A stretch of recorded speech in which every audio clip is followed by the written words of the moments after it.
কক্সবাজারের সেকেন্ড ডেতে আমরা সকাল থেকে দুপুর পর্যন্ত কি কি করেছি সেটা নিয়ে থাকছে আজকের ব্লগ। আসসালামু আলাইকুম everyone, welcome to my another blog.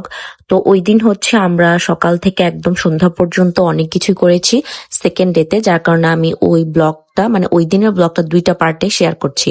তো এটা হচ্ছে প্রথম পার্টটা। তো ওই দিন আমরা একদম ভোর সকালে ঘুম থেকে উঠেছি, অলমোস্ট 5:30টার দিকে উঠে রেডি হয়ে আমরা 6টার দিকে হচ্ছে বিচে চলে আসলাম। যদিও আমাদের সানরাইজটা মিস হয়ে গিয়েছে, বাট তারপরও ওয়েদার এবং হচ্ছে সূর্যের হচ্ছে যে তাপটা ওটা খুবই কম ছিল, যার কারণে হচ্ছে খুব ভালো লাগছিল। তো আমরা এখানে অনেকক্ষণ টাইম স্পেন্ড করেছি, সবাই মিলে অনেক ফটো তুলেছি। এরপর হচ্ছে বাচ্চাদেরকে নিয়ে অনেকক্ষণ টাইম স্পেন্ড করলাম, কারণ বাচ্চারা হচ্ছে এখানে বালি দিয়ে খেলা করছিল। আর কক্সবাজার আসলে কিন্তু ছোট বাচ্চারা হচ্ছে এই খেলনাগুলো দিয়ে বালিতে খেলতেই বেশি পছন্দ করে। এই জন্য আমরা বাচ্চাদেরকে খেলনা কিনে দিলাম, আর ওরা হচ্ছে ওদের মন মতো করে অনেকক্ষণ ধরে ওখানে খেলাধুলা করছিল। তো যাই হোক, এখানে আমরা অনেকক্ষণ ছিলাম। এরপর হচ্ছে আমরা এখানে কিছু ফটো তুললাম, আর এই তখন হচ্ছে এত সুন্দর হচ্ছে সূর্যের আলো ছিল, যার কারণে সবগুলো ফটো অনেক সুন্দর এসেছিল। আর এখানে অনেকক্ষণ থাকার পর আমরা হচ্ছে ঝাউ বাগানে গেলাম, এখানেও কিছুক্ষণ ছিলাম এবং এখানেও কিছু ফটো তুললাম আমরা। আর এই ঝাউ বাগানটা কিন্তু দেখতে তখন এত সুন্দর লাগছিল, যার কারণে আমরা হচ্ছে এখানে অনেকক্ষণ ছিলাম। আর হচ্ছে একদম সকাল সকাল হওয়াতে পাখির অনেক কিচিরমিচির আওয়াজ ছিল, যার কারণে টাইমটা খুব ভালো লাগছিল।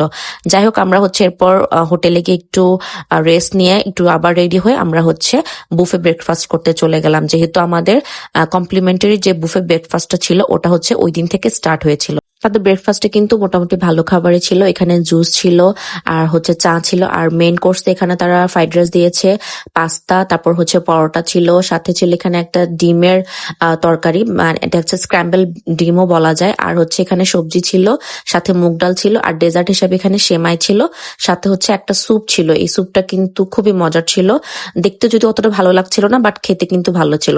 আর এখানে সব রকমের কাটলারি সেট আর হচ্ছে থালা বাসন যে বাটিগুলো দরকার হয় ওগুলো সবই ছিল আর কি। তো এখানে হচ্ছে আমরা আমাদের পছন্দ মতো খাবার নিয়ে সবাই হচ্ছে খেতে বসে গেলাম, যেহেতু আমরা মানুষ ছিলাম বাচ্চা কাচ্চা সহ 6 জন, যার কারণে হচ্ছে আমরা আমাদের মতো করে খাবার নিলাম। প্রথমে বাচ্চাদেরকে খাওয়াই দিলাম, এরপর হচ্ছে আমরাও খেলাম আর কি, একসাথে নিয়ে নিয়েছিলাম। তো যেহেতু হচ্ছে খাওয়া দাওয়া শেষ হয়েছে, এরপর আমরা হচ্ছে হোটেলে গিয়ে অনেক লম্বা একটা ঘুম দিলাম। এরপর ঘুম থেকে উঠে হচ্ছে আমরা গোসল করে রেডি হয়ে আমরা আসলে চলে যাচ্ছিলাম খাবার খেতে, কারণ খাবার খেয়ে ওই দিন আমরা আবার চলে যাব মেরিন ড্রাইভে।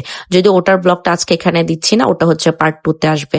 তো আমরা আজকেও হচ্ছে ঝাউ বাগানে গিয়েছি, কারণ ওখানে খাবার যেহেতু আমাদের ভালো লেগেছে, আর ওটা যেহেতু আমাদের হোটেল থেকে একদম কাছেই ছিল, যার কারণে আমরা অন্য কোথাও গিয়ে সময় নষ্ট করলাম না, যেহেতু আমাদের সময় খুব কম ছিল।